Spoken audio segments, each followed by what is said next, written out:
If we've got a quadratic equation in standard form, then x equals negative b plus or minus square root b squared minus 4ac divided by 2a. Very nice. Very nice. Very nice. Okay.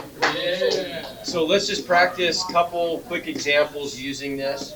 So let's solve a couple quadratic equations. Talk to me. What are we going to do here? Negative b. Divide by Okay, so we could do what now? Divide by 4, right? 4 divides into all those numbers, so we could divide both sides through by 4.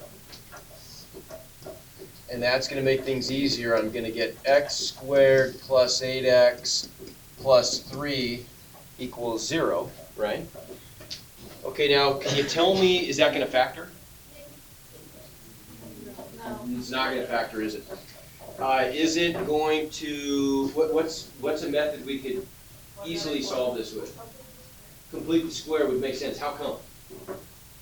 You're right. But why is that a good choice here? How come? We're getting to a point, like today, we're going to start to look at, we've done all 4 techniques for solving quadratics, right? So now we're going to start to talk about how do we choose the right one for the situation? How do we choose the best one? In other words, we want to solve a quadratic equation the best, easiest, most efficient way. And so we want to start thinking about that stuff. So why is it, yeah, this is a great example of one that we can pretty easily do by completing the square. How come? Because A is 1. A is 1. Good. And? Okay, well, and B is even, right? So the magic number is always going to be half of B, and half of B is going to be an integer. It's not going to be a fraction, right? So we checked both boxes there, didn't we? We want to use, it's a good idea to use completing the square if A is 1 and B is even. Go for it. Under those circumstances, it's the quickest and easiest way to do it. Okay, so let's just demonstrate that. What do we do to complete the square here then? Subtract 3. So I get x squared plus 8x equals negative 3. What number are we adding to both sides? 16. Half of 8 is 4. Squared is 16.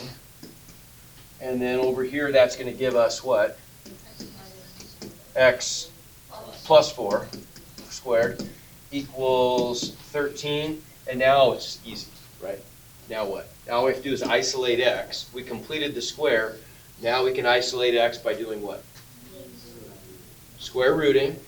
So we're going to get x plus 4 equals plus or minus radical 13. Last step? Subtract 4, which goes right there. So we get negative 4 plus or minus square root of 13 done. Easy, right? That's a good one to complete the square on. Okay. Would it work to use the quadratic formula? Sure it would. But let's just demonstrate that it's harder. It's harder to do. There's more steps. So let's use the quadratic formula here. We're going to write it down.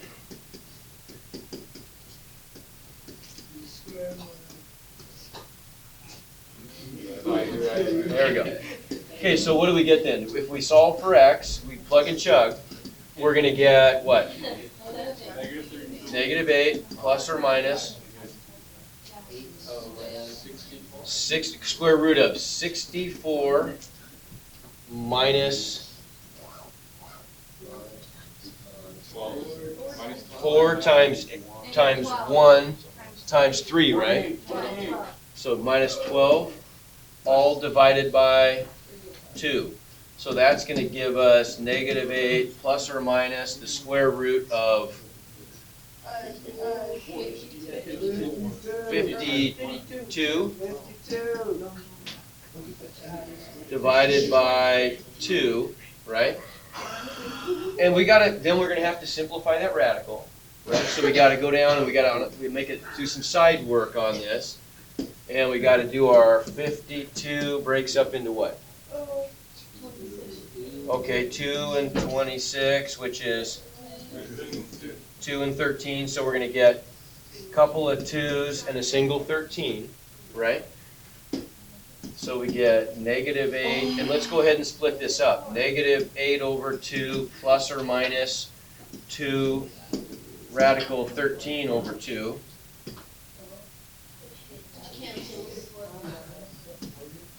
So those cancel, and this becomes a -4. Oh, okay. Get the same thing, but that's, honestly, that's probably a little harder, isn't it?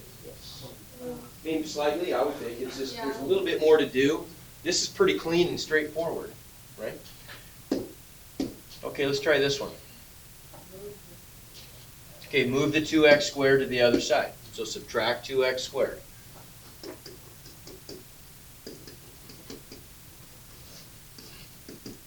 Gives us 0. Over here we're going to get, what, 3x squared minus 21x plus 40. Okay, is that a good one to do? Complete the square of. Fails both, doesn't check any boxes. We're stuck with a 3, right? If I divide, I mean, I'm not stuck with it, but look, if I divide both sides, if I move the 40 to the other side, divide by 3, I'm already getting a fraction there, right? So it's already looking a little bit ugly, isn't it? So this is not one we probably want to mess with. And the other bad thing we would have is we'd have x squared minus 7x, right? So we don't even get an even number for b. So this is not good. I mean, we could do it, but it's going to be a little extra work that way. So we'll just jump right into quadratic formula on this one. So what are we going to get then? X equals 21 plus or minus the square root of 21, and it's negative 21 squared, right? But what did we say yesterday? Just square the positive. So we're going to get 21 squared minus 4 times 3, so we could make that a 12 times 40, okay? All divided by 6, okay? So then we could, let's work our way down here. So let's split the fractions. We're going to get 21 over 6, which we're going to be able to reduce, right? Plus or minus, and then what's this going to give us? 21 squared is going to be 441, right? Is that right? Is that right? Yeah. Okay. Okay. So, right, so we're going to get the square root of 441 minus, oh, we're going to get negative, aren't we? We're going to get 441 minus 480 is going to be negative 39. Okay.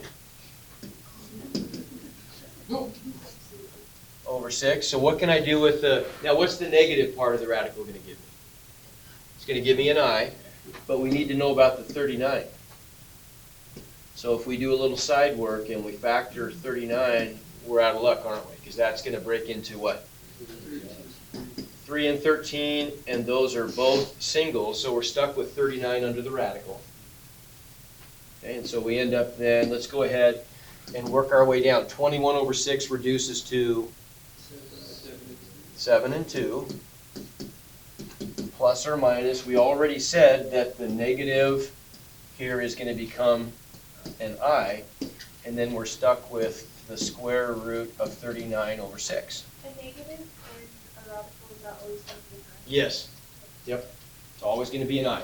And the work that we skipped there, here's the work that we bypassed in that step. We said the square root of negative 39 equals the square root of positive 39 times the square root of negative 1, right?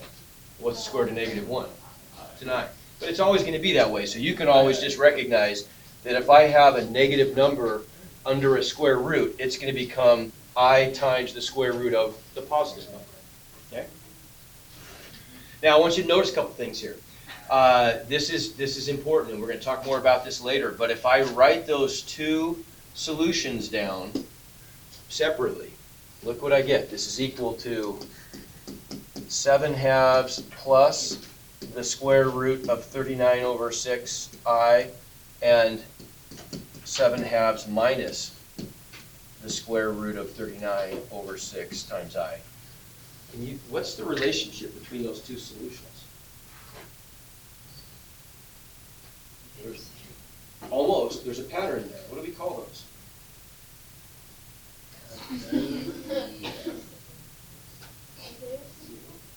Say it again. Are they reciprocal? Not reciprocals. It's just. What would we call that? Where you have the numbers are the same. We get 7/2 and square root of 39 over 6i, but then one's a plus and one's a minus. What do we call that pattern? No. We called those conjugates, right? Okay. Remember, no, we did talk about this. So look, these fit the pattern where they are complex conjugates. Okay, the solutions are complex conjugates.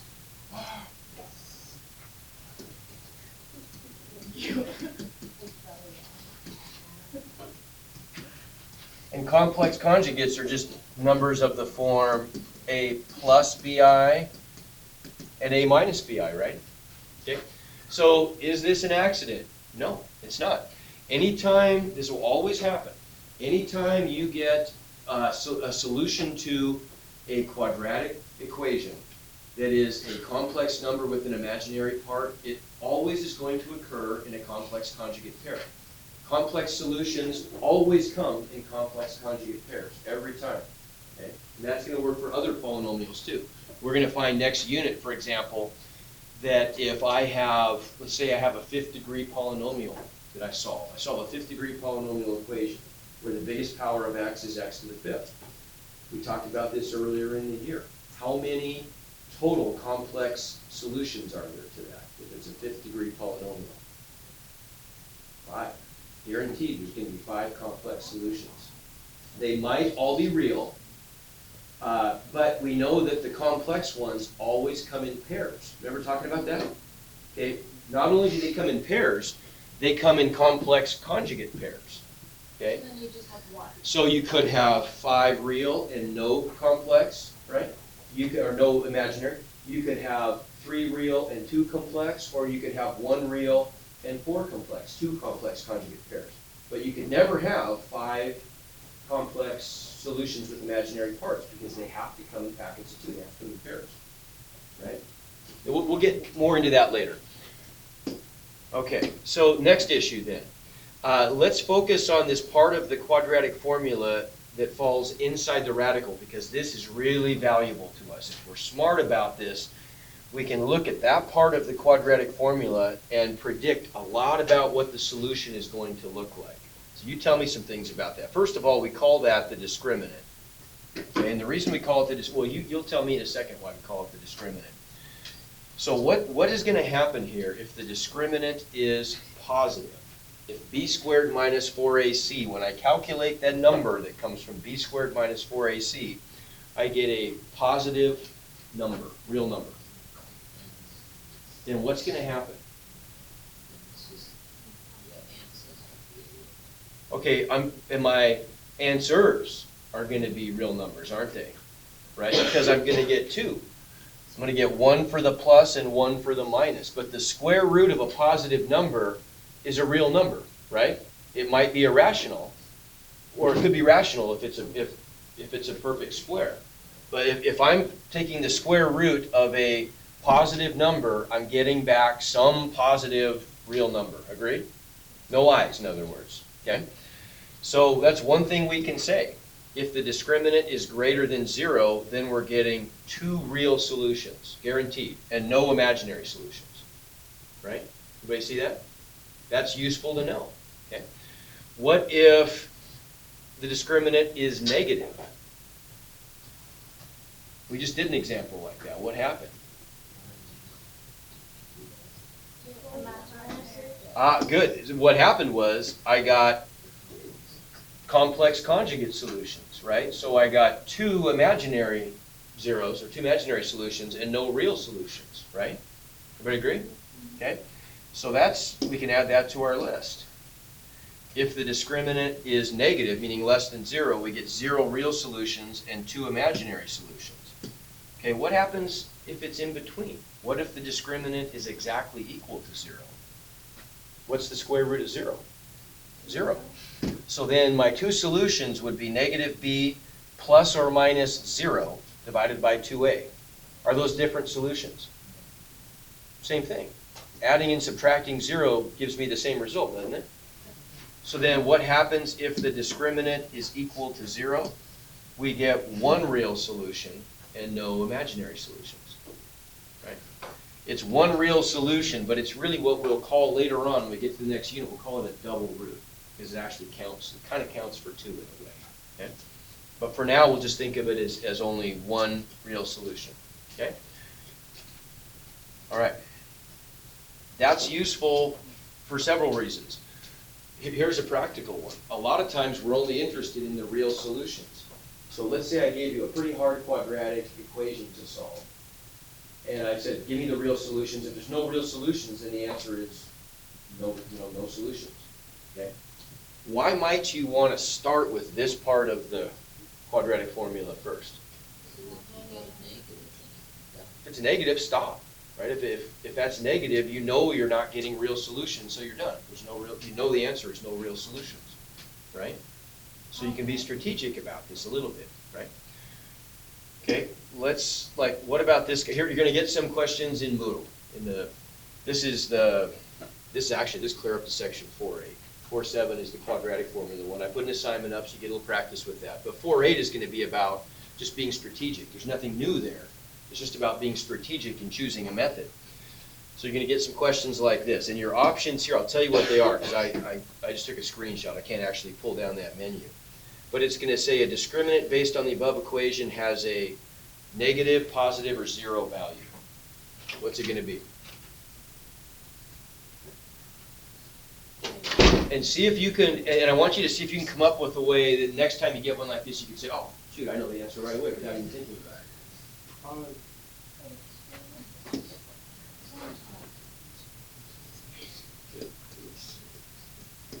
So it's going to give me what? Minus 4 times negative 9. Well, what's going to happen there? Look what happens. If I multiply a negative times a negative, I get a positive, don't I? Right? Okay, now keeping in mind that we always want A to be positive, right? That's something we talked about yesterday.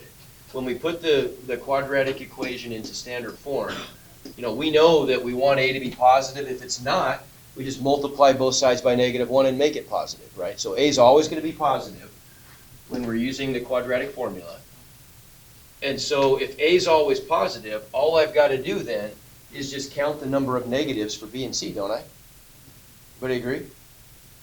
When I do negative 4AC, if I have one of those two is negative, I'm going to get a positive result, guaranteed. Everybody see that? If they're both negative, though, I'd get a negative result, because then I'd have a negative times a negative times a negative. An odd number of negative products would be negative. An even number of negative factors would be positive always, right? So you can look at this right away and say, oh, look at that. I got one negative, the discriminant's positive. I know I'm getting real solutions, so I got to do the problem, right? That makes sense? Okay, now what if we had one instead that was like this? What if we took the same problem? Well, I think I've got an example like this anyway, so we'll keep going. So the discriminant would be positive. So what does that tell you about the number of solutions we're going to get? 2 reals, and there'd be a drop down. One of the choices would be 2 reals.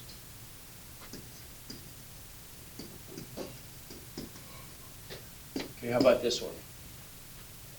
What would I have to do first here?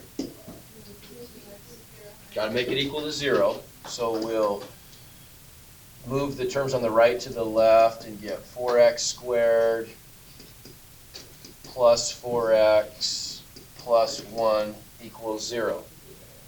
Okay, so what could happen here? Now I've got an even number of negative numbers that I'm putting in the discriminant, right? Because 0 is even. None of them are odd. Does that guarantee that it's going to be positive, though? I got the negative in there, don't I? So I've got to check. So when we calculate the discriminant then, b squared minus 4ac is going to be what? So good, I'm going to get 16 minus 4 times 1. 16 minus 16 is 0. Okay, so it has a 0 value, which means it has one real solution. Okay? How about this one? That looks like a mess, kind of, but we can fix that pretty easily. What would I do to fix this? Good. Clear the fractions. Multiply by 8. Good. So if I multiply by 8, both sides, I distribute that. What am I going to get? 4x squared minus x plus 3 equals. Okay. And now what? Make it equal 0. So I'm going to get 4x squared minus 4x plus 5 equals 0. Right? Yeah. Okay. So what can you tell me about this one? We have 2 even. It'll be even, you got the -4. I got an odd number of negatives here, right? So it's going to be a positive result, guaranteed, right? Okay, now what if though? What if I'm just going to cheat here a little bit? Let's say that I'm going to change this sign. I'm going to change this sign to a plus. Okay.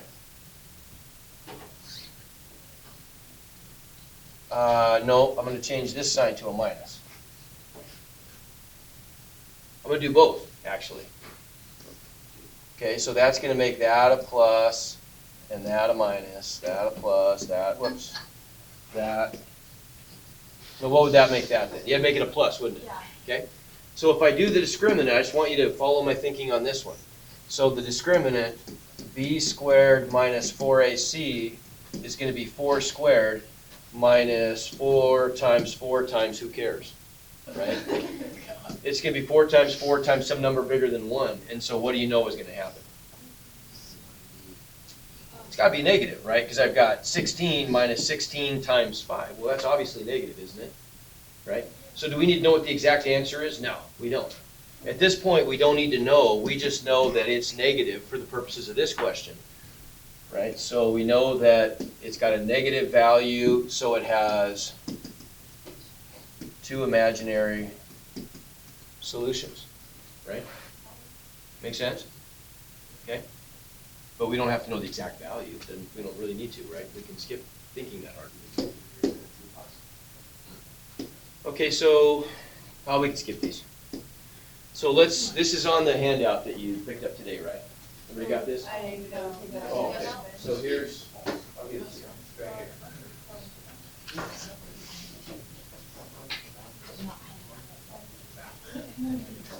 And everybody got the quadratic formula one from yesterday? Yeah.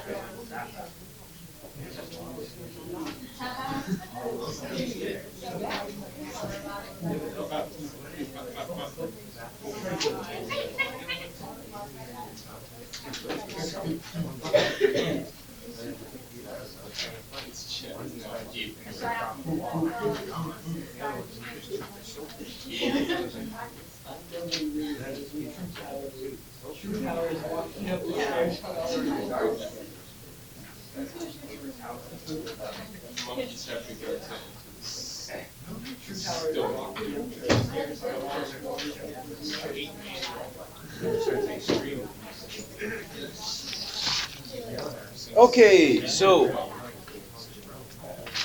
here we go. So we're going to take a look at how the discriminant can help us choose the best method here of solving. I mean, it's going to play a part in it. Finding best methods for solving quadratics. So we've got this one quadratic equation, and we're going to talk about, first of all, as kind of a warm-up, can we use that to solve using all 4 of these possible, or there's all 5 of them. There's 3, and the next page we got 2 more. Okay, graphing. Now this always comes up in Algebra 2 books. Graphing is I think we talked about this, it's a horrible idea unless you have a graphing calculator or decimals. If you have graphing technology, then great. Then it's a wonderful way to get a decimal answer, right? That's the disadvantage of this. So can this be used? Yes. But that's if you have graphing technology.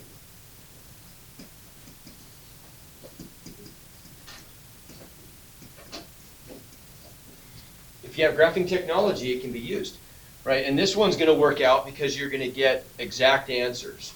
The x-intercepts, when we graph it and look for the zeros, those will show up as x-intercepts.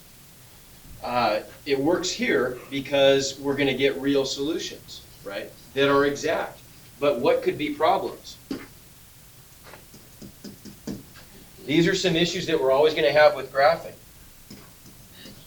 It only gives you real zeros, right? It's not going to give you the imaginary ones. They're not going to show up as x-intercepts. Only the real zeros do. And they're going to be decimals. Unless they happen to be rational numbers, right? Would then have terminating decimals. Okay? So sometimes you don't want that. Sometimes, like I'm going to ask you sometimes to provide, and I do frequently, to give me an exact solution. And so if there's a square root in there, or there is a fraction that has a repeating decimal, you're not going to get that answer using a graphing utility, are you? Right? So that's yes, but it's not great. It only works in very specific situations. Could we use factoring? Yeah, sure we could, right? The magic numbers exist, right? Jim, what are the magic numbers here? So if we're starting off with x squared plus 6x plus 5 equals 0. So can we factor this? Do we get magic numbers that work? What are they going to be? 5 and numbers that multiply to 5 and add to 6. 5 and 1, there you go. So positive 5, positive 1, and then all we've got to do, and in the solutions that are provided with this stuff, I kind of like one thing she does. She just puts a line in there to split the solutions up. Do that if you want. It's up to you. And then what are the solutions going to be? What's the zero of this one going to be? Negative 5, so x equals negative 5 or, okay? So yeah, we could definitely factor that. That's the easiest way to do it. Could we solve this by square roots? What's the problem with that? There's multiple x's. I can only solve by square roots if I can point to a single x, right? So the answer to this one is no, we can't.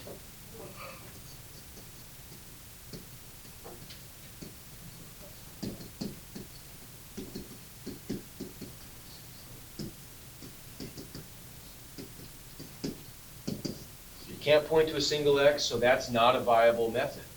Okay? Could we complete the square? Sure. Yeah, and it's a good method, isn't it? We could complete the square because a is equal to 1. I mean, we can always complete the square. It's always going to work. But it would make sense here. It's not the best method, but it's probably the second best method. What would we do to complete the square? Okay, move the 5. What am I going to add to both sides? 9, good. Which is going to give us what perfect square? Okay, good, x plus 3, I heard it, right? X plus 3 squared equals 4. Now all I got to do is just isolate the x. So now what? Now what?